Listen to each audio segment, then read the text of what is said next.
Hello students, आज हम पाठ 7 निर्देशांक भूमिति में आगे का भाग देखेंगे। इससे पहले के वीडियो में हमने जानकारी लिया था अक्ष, आरंभ बिंदु और चतुर्थांश के बारे में। आलेख बनाकर जानकारी हम लिए थे। चतुर्थांश के प्रकार भी हमने देखे थे कि प्रथम चतुर्थांश, द्वितीय चतुर्थांश, तृतीय चतुर्थांश, चतुर्थांश होते हैं। आरंभ बिंदु का निर्देशांक 0 0 होता है। प्रथम चतुर्थांश का चिन्ह जो होता है वो धन धन होता है। द्वितीय चतुर्थांश का जो चिन्ह होता है वो ऋण धन होता है। तृतीय चतुर्थांश का जो चिन्ह होता है वो ऋण ऋण होता है। और चतुर्थ चतुर्थांश का चिन्ह जो होता है वो धन ऋण होता है। इस तरह से आप लोगों को ये याद कर लेना है। अब आगे का भाग हम देखते हैं कि इसमें क्या दिया गया है। तो आओ जाने में हमें दिया गया है कि प्रतल के बिंदु के निर्देशांक यानी XY का जब हम प्रतल तैयार करेंगे तो उसमें बिंदु के निर्देशांक कैसे ज्ञात करेंगे। निर्देशांक को अंग्रेजी में कोऑर्डिनेट कहते हैं, बिंदु को पॉइंट कहते हैं, प्रतल को प्लेन कहते हैं। तो coordinate of a point in a plane कैसे, उसके महत्वपूर्ण मुद्दे हैं कि यदि कोई बिंदु XY प्रतल जानते हैं ना कि हम आलेख पेज पर जब हम X क्षैतिज और Y ऊर्ध्वाधर रेखा जब हम लंब पर O बिंदु पर प्रतिच्छेदित करें तो XY प्रतल तैयार हो जाता है और उसमें हमें संख्याएं दर्शा देना है दिया गया है। तो उस बिंदु का निर्देशांक ज्ञात करने के लिए उस बिंदु से X अक्ष पर तथा Y अक्ष पर लंब डाले जाते हैं। अर्थात जब भी तुम्हें XY प्रतल पर XY अक्ष खींचा हुआ है और प्रतल में हमें बिंदु दिया गया है तो उस बिंदु का निर्देशांक कैसे ढूंढें। निर्देशांक ढूंढने के लिए बस एक ही काम करना है, आपको स्केल लेकर लंब X अक्ष पर डालना है उस बिंदु से और उसी बिंदु से Y अक्ष पर डालना है। लंब जिस निर्देशांक से जाकर टकराता है वह X निर्देशांक X अक्ष पर मिलता है और Y निर्देशांक मिल जाता है Y अक्ष पर। यानी हम बिंदु से दो लंब खींचे हैं, एक X अक्ष पर डाले हैं, Y अक्ष पर डाले हैं। तो X अक्ष पर जाकर वह जिस निर्देशांक से टकराएगा वो कहलाएगा X निर्देशांक और Y अक्ष पर जाकर जहाँ टकराएगा जिस संख्या से वो कहलाएगा Y निर्देशांक। नोट कर लेते हैं। अब दिए गए बिंदु का निर्देशांक अब इस प्रकार लिखते हैं। पहले तो बिंदु का नाम होगा, जो भी नाम ABCDPQRS, फिर कोष्टक लगाते हैं। उसके बाद हमारे पास दो निर्देशांक है, एक X निर्देशांक और एक Y निर्देशांक। तो उसमें से हमें X निर्देशांक पहले लिखना है और Y निर्देशांक बाद में लिखना है। जब उसके बाद उसे कोष्टक में बंद कर देना है, दोनों निर्देशांकों के बीच कॉमा लगा देना है। उदाहरण में लिया गया है जैसे P एक बिंदु का नाम है और XY प्रतल पर स्थित है तो उसका निर्देशांक यहाँ पर हमने निकाला है 2 और 3। तो ये सब हम यहाँ पर आलेख पर करेंगे। तो ये आलेख के लिए एक संबंधित प्रश्न है, तो पहले हम आलेख समझ लेते हैं। तो अब इसका स्क्रीनशॉट ले लो और इसे लिख लो आलेख पेज पर। अब नेक्स्ट हम लाइनिंग वाले पेज पे वो लिख लेना है। नेक्स्ट हम आलेख बनाने जा रहे हैं। तो जब भी इस पाठ में जब भी कोई आलेख बनाना हो तो आपको झट से तुरंत क्या करना है, डार्क हरी लाइन पर X अक्ष क्षैतिज खींचना है, उसको X और X डैश नाम देना है। उसके बाद तुम्हें तुरंत Y अक्ष खींच लेना है डार्क हरी लाइन पर और लंबवत खींचना है। जहाँ वो काटेगा वहाँ पे O बिंदु और शून्य मान रखना है। पैमाना जरूर लिखना है। X अक्ष का 1 सेमी बराबर 1 इकाई, Y अक्ष का 1 सेमी बराबर 1 इकाई बहुत ही इम्पॉर्टेंट है। बिना पैमाने के आलेख अधूरा होता है। उसके बाद हम दर्शाएंगे शून्य के दाईं ओर धनात्मक संख्याएं X अक्ष पर, शून्य के बाईं ओर सभी ऋणात्मक संख्याएं X अक्ष पर। 1 सेमी गैप अंतर छोड़ते हुए Y अक्ष के ऊपर दिशा में सभी धनात्मक और Y अक्ष के नीचे दिशा में सभी ऋणात्मक। अब हमें इस प्रतल में बिंदु हमें दिए गए हैं तो हम बिंदु का निर्देशांक कैसे निकालें। जैसे समझ लो कि पहला बिंदु हमने P लिया तो आप लोगों को स्केल लेना है। ये P का बिंदु है, ये जो सर्कल बनाया गया है वो दिखाने के लिए कि P बिंदु उसके बीच में है। तो उस बीच बिंदु से हमें क्या करना है, डैश डैश लाइन से खंडित लाइन से लंब खींचा हमने यहाँ पर X अक्ष पर। उसके बाद उसी तरह से हमें खींचना है ये Y अक्ष पर। खींच लिए अब जैसा कि बताया गया कि बिंदु का नाम P है तो उसका निर्देशांक लिखना है, तो हम क्या लिखेंगे, x निर्देशांक पहले, x निर्देशांक कितना है 2 और y निर्देशांक कितना है 3। तो इस तरह से P का निर्देशांक आ गया 2 3 और कॉमा लगा दिया 2 3। नेक्स्ट हम चलते हैं बिंदु E से हम x पर लंब डालते हैं।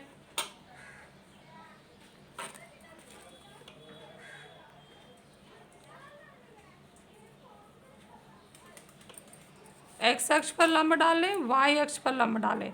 तो पहले x निर्देशांक इसका लिखना है, जहाँ x अक्ष पर टकराई है वो संख्या x निर्देशांक कहलाएगी 3, फिर कॉमा लगाना है, फिर y निर्देशांक 1।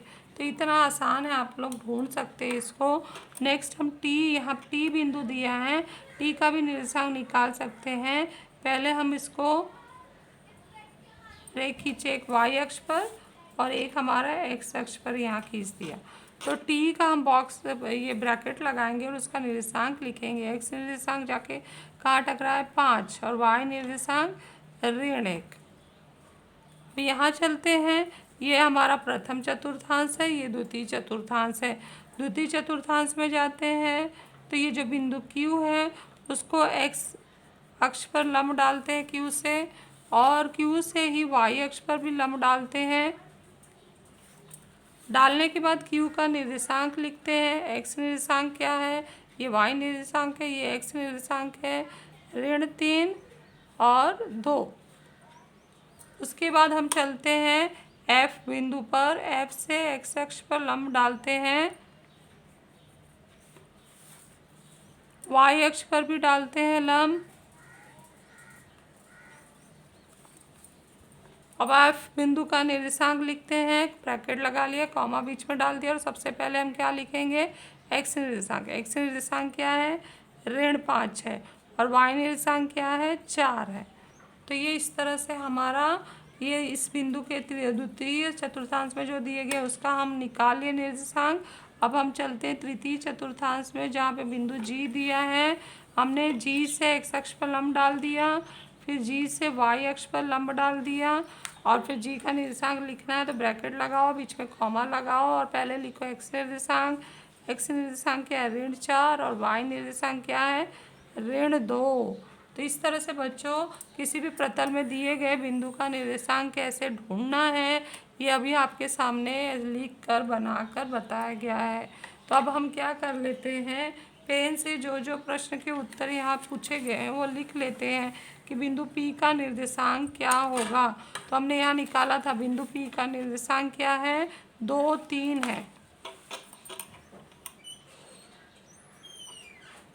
बिंदु Q का निर्देशांक हमने कितना लिखा है ऋण 3 2।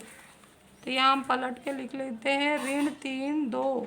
ये क्वेश्चन आपको दिया गया कि संलग्न आकृति से P Q E F G T का निर्देशांक लिखो। तो आकृति में ये सारे बिंदु वहाँ हैं, हमने अभी कैसे उसका ढूंढना बताई थी, उसका उत्तर भी वहाँ लिख लिया है।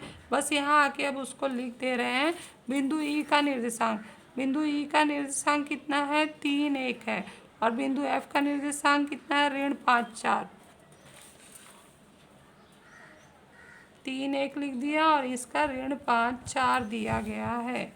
अब बिंदु G का निर्देशांक लिखना है, तो G का निर्देशांक कितना है ऋण 4 ऋण 2, ऋण 4 ऋण 2। और T का निर्देशांक लिखना है बिंदु T का 5 ऋण 1,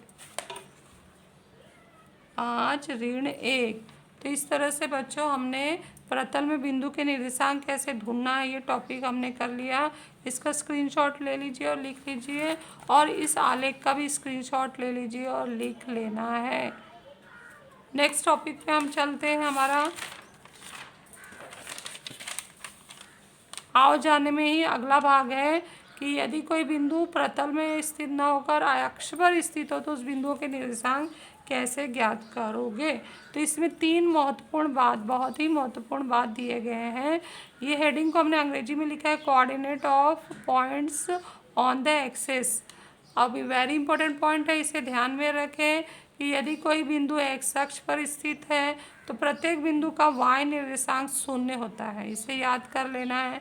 फिर यदि कोई बिंदु y अक्ष पर स्थित है तो उस प्रत्येक बिंदु का x निर्देशांक 0 होता है। मूल बिंदु का निर्देशांक 0 0 होता है। तो ये आप लोगों को ध्यान से अच्छे से अपने फेयर बुक में आलेख के लिख लेना है। अब नेक्स्ट हमारा उदाहरण है कि इतने सारे 10 बिंदु दिए गए हैं, उसके निर्देशांक लिखे हैं। निम्नलिखित बिंदु किस चतुर्थांश या अक्ष पर स्थित है, पहचानिए। तो ये जो पहचानने के लिए हमें कोई आलेख की ज़रूरत नहीं है, हम बिना आलेख भी पहचान सकते हैं, क्योंकि हमें प्रतल के लिए 4 सूत्र चतुर्थांशों का दिया गया और चिन्ह बताया गया है। तो चतुर्थांशों का चिन्ह यहाँ पे हम देखो बताया गया है। वापस हम देख लेते हैं। इस सवाल के सामने हमने एक्स एक्स टेस्ट संख्या रेखा खींची, वाई वाई डैश रंग संख्या रेखा खींची जो लंब पर प्रतिच्छेदित करती है बिंदुओं पर। और यहाँ पर ये प्रथम चतुर्थांश है, द्वितीय चतुर्थांश, तृतीय चतुर्थांश है। उसके बाद हमें यहाँ पर कुछ बिंदु दिए गए हैं जो प्रतल में नहीं है बल्कि कहाँ स्थित है, अक्ष पर। तो अक्ष पर जब स्थित हो तो उसका निर्देशांक कैसे ज्ञात करें। तो हमें अभी सूत्र बताया गया है कि यदि कोई बिंदु एक्स अक्ष पर स्थित है तो उसका वाई निर्देशांक 0 होता है। ये लाइन बहुत ही महत्वपूर्ण है, इसे याद रखना है। एक्स अक्ष पर स्थित है तो प्रत्येक बिंदु का वाई निर्देशांक 0 होता है। तो इस तरह से m का निर्देशांक क्या होगा, 4। एक्स अक्ष पर है तो 4 पहले लिखेंगे, 4 0। और नेक्स्ट हम बिंदु n का ढूंढें तो ये y अक्ष पर स्थित है तो इसका मतलब इसका x निर्देशांक क्या है, 0 है। और दूसरा y निर्देशांक क्या आ जाएगा, 6। और यहाँ पर हम देखें u का, यहाँ उसका निशान लगा हुआ है तो ये x अक्ष पर स्थित है तो उसका y निर्देशांक 0 है। और x निर्देशांक क्या है, -3। नेक्स्ट हम यहाँ v देखते हैं। v बिंदु जो है y अक्ष पर स्थित है, y अक्ष पर जो बिंदु स्थित है उसका x निर्देशांक 0 होता है तो ये 0 हो गया। और y निर्देशांक उसका हमारा हो गया -9। तो इस तरह से हमने ये बिंदुओं के उत्तर यहाँ पर देखा। हम ये जब कोई बिंदु x अक्ष पर स्थित होता है तो वहाँ पर हमने कोई भी लंब नहीं खींचा है, बिना लंब खींचे ही ये 3 फार्मूला जो हमने पढ़े हैं ना उसको याद करके रखा है, उसी के आधार पे हमने उत्तर लिख दिया। तो इसलिए चतुर्थांशों के 4 चिन्ह के सूत्र के साथ ये 3 पॉइंट्स भी याद करना बहुत ही ज़रूरी है। अब ये जो क्वेश्चन है ये ऐसा है कि इसमें आलेख की ज़रूरत नहीं है, बिना आलेख से हम उत्तर बता सकते हैं कि ये बिंदु किस चतुर्थांश में होगा। यदि और कोई बिंदु पर जब एक निर्देशांक 0 हो तो वो जरूर अक्ष पर होगा, तो वो कहाँ स्थित होगा। तो हमें वो 4 चतुर्थांशों का चिन्हों का और 3 इसे ध्यान में रखे का बात याद रखना है। तो ये जो है हम ओरल में दिया जा रहा है, आप लोगों को ओरल ऑडियो बना के भेजना है। ये 3 पॉइंट्स याद कर लेना है। और साथ में हमने पिछले वीडियो में चतुर्थांशों का चिन्हों का बताया था, ये भाग का पूरा ओरल देना है। तो इसका स्क्रीनशॉट ले लीजिए, ये 4 पॉइंट और यहाँ का हमारा जो है 3 पॉइंट, कुल 7 पॉइंट का आप लोगों को ओरल ऑडियो भेजना है। अब ठीक है, यहाँ पर हम बिना आलेख में जाए ही बता सकते हैं कि किस चतुर्थांश में है। तो पहले हम यहाँ चिन्ह लिखते हैं, ये हमारा धन धन है तो ये किस चतुर्थांश में आएगा, प्रथम चतुर्थांश। दूसरा हमारा निर्देशांक है ऋण धन, तो ऋण धन हमारा कहाँ आता है, द्वितीय चतुर्थांश में। तीसरा हमारा चिन्ह है धन ऋण, धन ऋण हमारा कहाँ आएगा, चतुर्थ चतुर्थांश में। अगला हमारा है डी, ऋण 8 ऋण 9, तो उसका चिन्ह लें तो ऋण और ऋण आता है। ऋण ऋण हमारा कहाँ होता है, तृतीय चतुर्थांश में। अब जो अगला बिंदु P और Q है उसका एक निर्देशांक 0 है, तो हम यहाँ देखेंगे कौन सा निर्देशांक 0 है, इसका y निर्देशांक 0 आ रहा है, इसलिए ये कहाँ स्थित होगा, x अक्ष पर।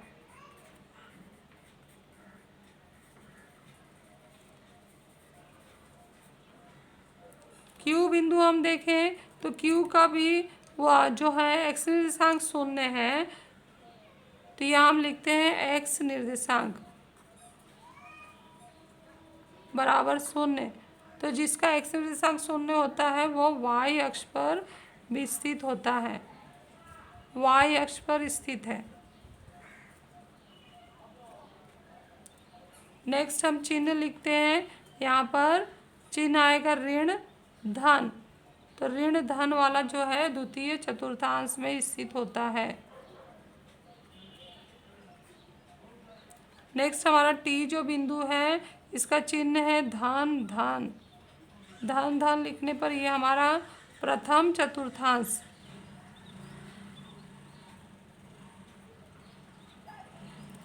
और ये हमारा फिर बिंदु हम देखें तो एक बिंदु शून्य है, यहाँ एक्स निर्देशांक शून्य है, तो एक्स निर्देशांक